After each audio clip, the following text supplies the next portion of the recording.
Welcome to exam तक। आज है 19 नवंबर और 19 नवंबर 2020 से बनने वाले सभी मोस्ट इंपोर्टेंट करंट अफेयर्स के क्वेश्चन हम लोग इस वीडियो में करने वाले हैं। साथ में मैं आपको हर एक क्वेश्चन के साथ में डिटेल में एक्सप्लेनेशन भी बताऊंगा, जिससे आपको करंट अफेयर्स के साथ साथ स्टैटिक्स जीके पूरा इंप्रूव हो जाएगा। एंड साथ में आपको मैप से भी अच्छे से समझाऊंगा। लास्ट में आपसे क्वेश्चन भी पूछूंगा, जिसका आंसर आपको कमेंट बॉक्स में देना है। तो पूरा वीडियो ध्यान से जरूर से देखिएगा। इसकी क्विज एंड पीडीएफ आपको टेलीग्राम चैनल पर मिल जाएगी, ज्वाइन कर लेना, लिंक नीचे डिस्क्रिप्शन में दिया गया है। स्टार्ट करते हैं आज का वीडियो। पहला क्वेश्चन कौन सा है, इंपॉर्टेंट क्वेश्चन रहेगा आपके एग्जाम के लिए। हाल ही में किस अंतरिक्ष एजेंसी ने नासा के 4 अंतरिक्ष यात्रियों को इंटरनेशनल स्पेस स्टेशन भेजा है? तो अभी स्पेस एक्स जो है ये कहाँ की कंपनी है? तो ये अमेरिका की एक निजी अंतरिक्ष एजेंसी है। एंड इसने अभी नासा, जो कि अमेरिका की अंतरिक्ष एजेंसी है, सबसे बड़ी मान सकते हैं आप इसको, तो इसके 4 यात्रियों को जो है इंटरनेशनल स्पेस स्टेशन में भेजा है। इंपॉर्टेंट याद रखना, ठीक है ना। अब नासा एंड स्पेस एक्स दोनों के बारे में आपको बहुत ही इंपॉर्टेंट पॉइंट्स याद रखने हैं। नासा की फुल फॉर्म क्या है? National aeronautics and space administration. इसका हेडक्वार्टर है वॉशिंगटन डीसी में। वर्ल्ड बैंक एंड आईएमएफ का हेडक्वार्टर भी वॉशिंगटन डीसी में ही है। यूएसए की राजधानी है वॉशिंगटन डीसी। इसकी स्थापना हुई थी 1 अक्टूबर 1958 को। नासा की 1958 को। डीआरडीओ की भी स्थापना हुई थी हिंदुस्तान में। आपको इंपॉर्टेंट याद रखना, ठीक है ना, किसकी? डीआरडीओ की। इसके अलावा अगर बात करें स्पेस एक्स के, इसके संस्थापक कौन है? तो एलॉन मस्क जो है वो है इसके संस्थापक। बहुत ही ज्यादा आपको मोस्ट इंपोर्टेंट याद रखना है। टेस्ला मोटर जो है उसके संस्थापक भी कौन है? तो एलॉन मस्क ही है। इसकी स्थापना हुई थी 2002 में। स्पेस एक्स कंपनी की सीईओ कौन है? एलॉन मस्क ही है। एंड हेडक्वार्टर का है तो कैलिफोर्निया यूएसए में इसका हेडक्वार्टर। अच्छा, कैलिफोर्निया में किसका हेडक्वार्टर है? गूगल का हेडक्वार्टर जो है वो कैलिफोर्निया में ही है, ठीक है ना। चलिए नेक्स्ट बात का सेकंड क्वेश्चन की। हाल ही में किसने 6ठी बार एटीपी टूर नंबर 1 ट्रॉफी हासिल की है? तो अभी ये क्या है? ATP tour number 1 trophy. जो साल के अंत तक नंबर 1 पोजीशन पर रहता है उसको ये ट्रॉफी दी जाती है। एंड ये जो है 6ठी बार जीत ली। अभी किसने जीती है? तो नोवाक जोकोविच ने जीती है, ठीक है ना। नोवाक जोकोविच के बारे में आपको इंपॉर्टेंट याद रखना। इनसे पहले पीट संप्रास ये एकमात्र खिलाड़ी थे जिन्होंने 6 बार ये जीत लिए, लेकिन अभी जो इन्होंने संन्यास ले लिया। इन्होंने जो है 1993 से 1998 के बीच में जीती थी। और नोवाक जोकोविच ने जो है रिकॉर्ड तोड़ 2011-12, उसके बाद 14-15, फिर 2018 और अभी 2020 में एटीपी टूर नंबर 1 ट्रॉफी जीती है। इनका नाम आपको मोस्ट इंपोर्टेंट याद रखना, ठीक है ना। नोवाक जोकोविच की अगर बात की जाए तो ये किस देश के हैं? अगर इनका देश बात करें, सर्बिया जो है ये है इनका देश। एंड इन्होंने इटालियन ओपन भी टूर्नामेंट जीता था, ऑस्ट्रेलियन ओपन भी जीता था, और भी सभी टूर्नामेंट्स आपको याद रखना है। राफेल नडाल फ्रेंच ओपन 2020 जीता था, किस देश के? स्पेन के हैं, ठीक है ना। रोजर फेडरर स्विट्जरलैंड के हैं, ठीक है ना। चारों ही खिलाड़ियों के देश आपको याद रखना। एंड ये सभी जो टेनिस से संबंधित है। चलिए नेक्स्ट बात का थर्ड क्वेश्चन की। हाल ही में चुनाव आयोग ने सोनू सूद को किस राज्य का नायक या आइकन नियुक्त किया है? तो अभी जो है चुनाव आयोग यानी कि इलेक्शन कमीशन ने सोनू सूद को किस राज्य का नायक या आइकन नियुक्त किया है? तो अभी ये पंजाब राज्य का किया, ठीक है ना। अब ये नायक या आइकन क्या है? तो अभी जो चुनाव आयुक्त ने नियुक्त किया, तो ये जो है चुनाव के प्रति, मतलब कि मतदान के प्रति जागरूकता फैलाएंगे लोगों में कि इलेक्शन जो है बहुत ही ज्यादा जरूरी है। तो सोनू सूद जो है अभी जो जागरूकता अभियान में हिस्सा लेंगे पंजाब में, ठीक है ना। अब चुनाव आयोग ने इनको बनाया, तो चुनाव आयोग के बारे में आपको क्या इंपोर्टेंट याद रखना। 25 जनवरी 1950 को चुनाव आयोग की स्थापना हुई थी। इसी कारण से 25 जनवरी को राष्ट्रीय मतदाता दिवस भी मनाया जाता है। प्रेजेंट टाइम में मुख्य चुनाव आयुक्त कौन है? तो प्रेजेंट टाइम में मुख्य चुनाव आयुक्त है सुनील अरोड़ा। उनके अलावा जो है अशोक लवासा अभी नहीं है। अशोक लवासा एडीबी के उपाध्यक्ष बन गए। सुशील चंद्रा एंड राजीव कुमार ये 2 अन्य चुनाव आयुक्त है, ठीक है ना। इनका नाम आपको तीनों का याद रखना है। इसके अलावा सोनू सूद के बारे में आपको क्या याद रखना? आई एम नॉट मसीहा, ये जो उनकी आत्मकथा है लॉकडाउन में जिन्होंने अच्छा काम किया था, इसके लिए इनकी आत्मकथा भी आने वाली दिसंबर मंथ में इंपोर्टेंट बुक रहेगी ये इनके बारे में। एंड इसके अलावा एसर इंडिया ने इनको ब्रांड एम्बेसडर बनाया था। अब पंजाब की बात है। पंजाब में कितने जिले हैं? 22 जिले हैं पंजाब में। पंजाब की राजधानी क्या है? चंडीगढ़ है राजधानी। सीएम कौन है? कैप्टन अमरिंदर सिंह पंजाब के प्रेजेंट टाइम में सीएम है। गवर्नर कौन है? बीपी सिंह बदनौर जो है वो है पंजाब के प्रेजेंट टाइम में गवर्नर। इंपोर्टेंट याद रखना, ठीक है ना। चलिए नेक्स्ट बात का चौथे क्वेश्चन की। हाल ही में आरबीआई ने किस बैंक को 1 महीने के लिए मोरेटोरियम पीरियड में रखा है? तो अभी आरबीआई ने किस बैंक को जो 1 महीने तक मोरेटोरियम पीरियड में रखा है? यानी कि अब यहाँ पर क्या है, तो इस बैंक पर काफी सारे प्रतिबंध लग गए, सैंक्शंस लग गए। जैसे अभी कोई भी जो है 25,000 से ज्यादा रुपए कैश नहीं निकाल सकता है इस बैंक के अकाउंट से, ठीक है ना। क्यों लगाया? क्योंकि क्योंकि ये बैंक जो अभी इस पर बहुत ज्यादा कर्जा बढ़ गया है एंड इस बैंक का भी विलय करने की भी प्रोसेस में है RBI DBS bank of India limited के अंदर, ठीक है ना। और वो कौन सा बैंक है, तो ये है लक्ष्मी विलास बैंक, ठीक है ना। अभी लक्ष्मी विलास बैंक पर ये सैंक्शंस लगे हैं एंड इसका जो अभी बहुत जल्द इस बैंक में विलय हो जाएगा डीबीएस बैंक इंडिया लिमिटेड में। अब डीबीएस बैंक इंडिया की है क्या, तो डीबीएस की फुल फॉर्म क्या है, डेवलपमेंट बैंक ऑफ सिंगापुर, और उसी का जो है ये इंडिया में बैंक है डीबीएस बैंक इंडिया लिमिटेड, ठीक है ना। अब लक्ष्मी विलास बैंक के बारे में आपको ये पॉइंट याद रखना है, इसका हेडक्वार्टर चेन्नई तमिलनाडु में। इसके अलावा इंडियन बैंक का हेडक्वार्टर कहां है, तो इंडियन बैंक का हेडक्वार्टर भी चेन्नई में ही है। इसकी स्थापना कब हुई थी, 1926 में स्थापना हुई थी। अवतार सिंह मोंगा जो है वो है इसके प्रेजेंट टाइम में अध्यक्ष, ठीक है ना। तो अभी आरबीआई की बात है, क्योंकि आरबीआई ने इन पर सैंक्शंस लगाए हैं। आरबीआई ने हाल ही में अगर बात करें तो पीएनबी बैंक पर 1 करोड़ का भी जुर्माना लगाया था। आरबीआई के प्रेजेंट टाइम में गवर्नर कौन है, शक्तिकांत दास आरबीआई के प्रेजेंट टाइम में गवर्नर है। आरबीआई की अगर बात की जाए तो स्थापना कब हुई थी, 1935 में इसकी स्थापना हुई थी एंड इसका हेडक्वार्टर का तो बॉम्बे में इसका हेडक्वार्टर है, ठीक है ना। चलिए नेक्स्ट बात का 5वें क्वेश्चन की।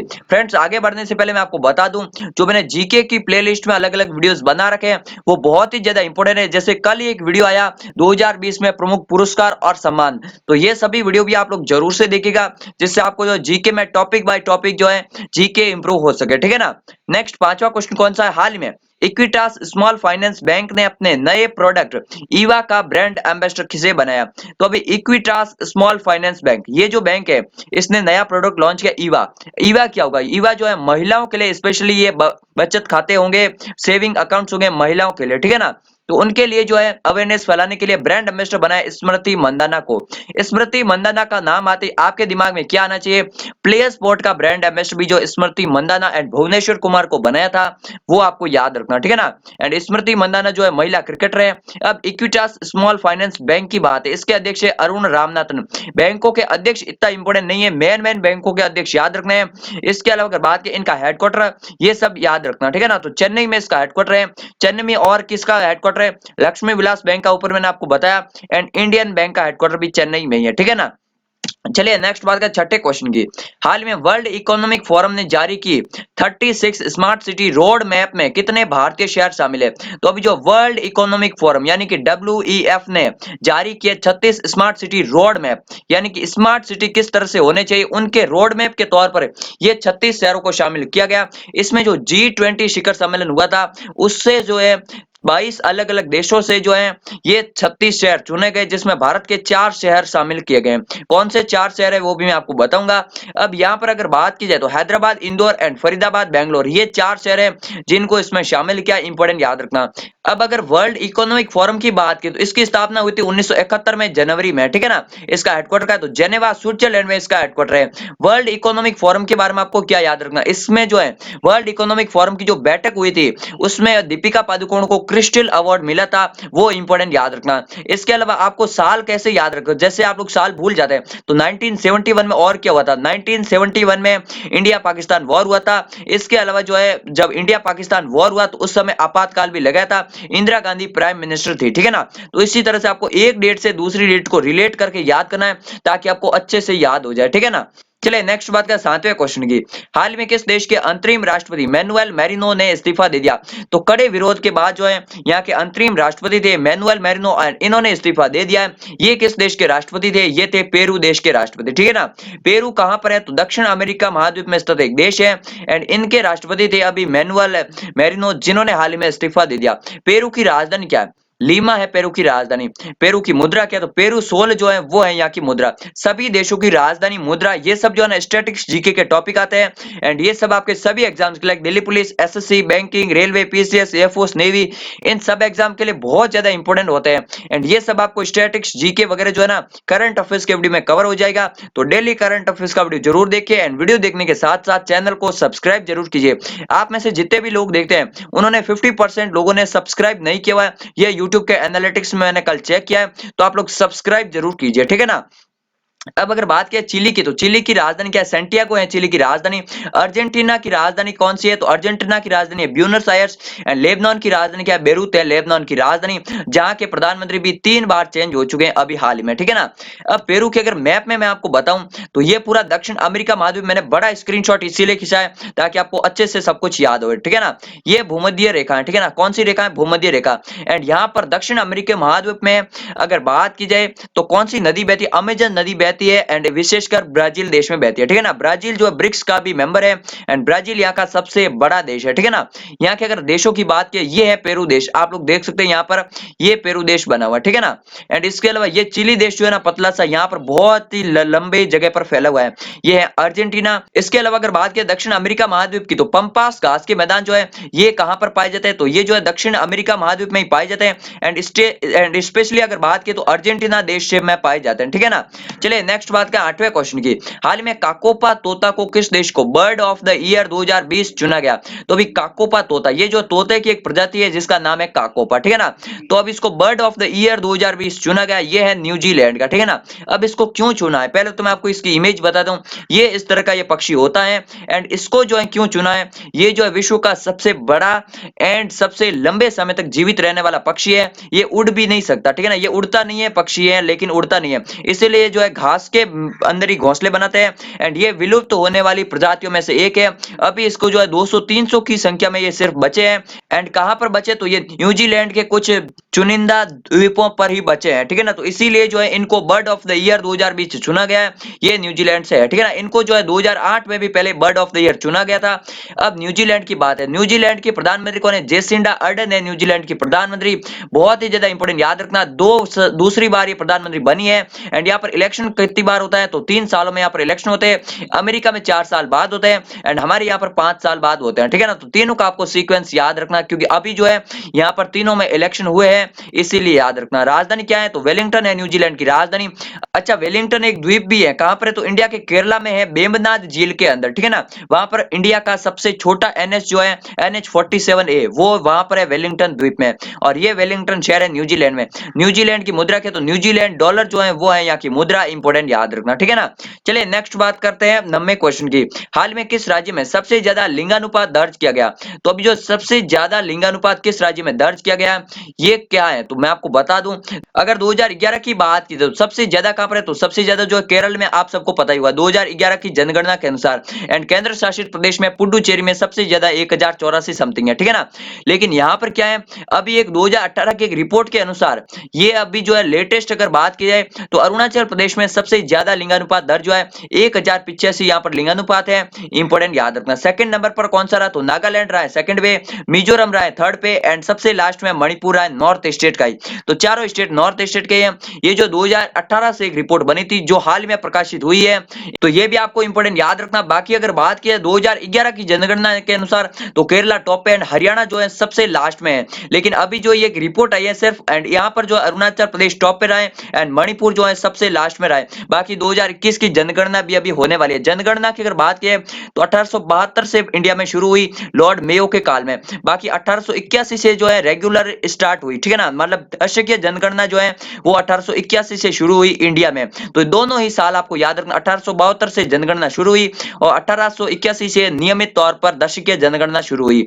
अब अरुणाचल प्रदेश टॉप पर है, तो ईटानगर है राजधानी, पेमा खांडू है सीएम, एंड राज्यपाल कौन है? बीडी मिश्रा है यहाँ के गवर्नर। अरुणाचल प्रदेश में अभी भारत की पहली सौर आधारित जल परियोजना की भी शुरुआत की थी, किसने की थी? केंद्रीय जल शक्ति मंत्री गजेंद्र सिंह शेखावत ने। इसके अलावा पक्के टाइगर रिजर्व कहां पर है? तो अरुणाचल प्रदेश में। इसके अलावा नामदफा टाइगर रिजर्व भी जो है वो भी अरुणाचल प्रदेश में ही है, ठीक है ना। चलिए नेक्स्ट बात का 10वें एंड आज के लास्ट क्वेश्चन की, राष्ट्रीय प्राकृतिक चिकित्सा दिवस यानी कि नेशनल नेचुरोपैथी डे कब मनाया जाता? तो ये जो है 17 नवंबर को मनाया जाता है हर वर्ष। कब से मनाना शुरू हुआ? तो 2018 से मनाना शुरू हुआ। कौन मनाता है? तो आयुष मंत्रालय मनाता, ठीक है ना। आयुष मंत्रालय के बारे में आपको क्या याद रखना है? प्रेजेंट टाइम में आयुष मंत्री कौन है?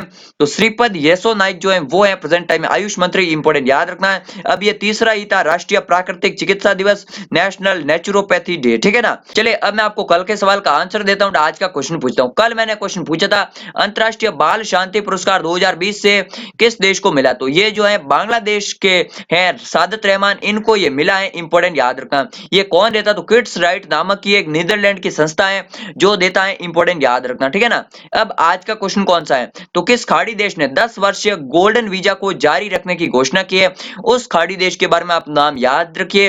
एंड उस खाड़ी देश में आपको इतना सा हिंट दे देता हूं कि 2020 आईपीएल जो है उसी देश में हुआ था। अब उस देश के बारे में नाम तो आप सबको पता ही चल गया होगा, उसकी मुद्रा लिखनी है, उसकी राजधानी लिखनी है, और भी ज्यादा डिटेल पता हो कमेंट बॉक्स में जरूर लिखिए। चैनल को सब्सक्राइब जरूर से कर लीजिएगा, टेलीग्राम चैनल को ज्वाइन कर लीजिएगा। मिलते हैं एक नए वीडियो में, तब तक के लिए जय हिंद जय भारत।